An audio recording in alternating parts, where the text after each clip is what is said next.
Hello বন্ধুরা, চলে এসেছি একটা ছোট্ট ভিডিও নিয়ে। তো আজকে আমি বানাবো ডালিয়া, সম্পূর্ণ নিরামিষ। তার জন্য দেখো আমি এখানে কিছু সবজি আর আর আদা জিরে বাটা আর এখানে ডাল আর ডালিয়া মিক্স করে নিয়েছি, ধুয়ে রেখেছি। আর এখানে আমি কড়াইয়ে তেল দিয়ে দিলাম।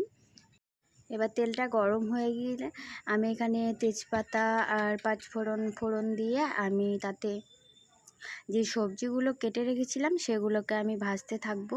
আর এখানে আমি বেশি কিছু সবজি ইউজ করিনি, শুধু ফুলকপি আর বিমসুটি আর আলু দিয়েছি অল্প, আর টমেটো কুচি। আবার একটু তেল অ্যাড করে দিলাম যাতে ভালোভাবে ভাজা হয়। তাতে এবার হলুদ গুঁড়ো আর স্বাদ মতো লবণ সব কিছু দিয়ে দেবো। আর এখানে টমেটো কুচি করে দিয়ে দিয়েছি। এবার হালকা করে নেড়ে নিয়ে আমি তাতে ডাল আর ডালিয়া মিক্স করে রাখা ছিল সেটা দিয়ে আর মশলাটা দিয়ে আমি ভালোভাবে নাড়াচাড়া করে নেব। আর মশলার গন্ধটা যতক্ষণ না যাচ্ছে ততক্ষণ আমি নাড়তে থাকবো। আর এখানে দেখো নাড়া হয়ে গেছে। এবার আমি জল দিয়ে দিলাম। তো জল দিয়ে এবার সিদ্ধ হবে। তো এই দেখো আমার রেডি হয়ে গেছে ডালিয়া। তো আজকের মতো টাটা।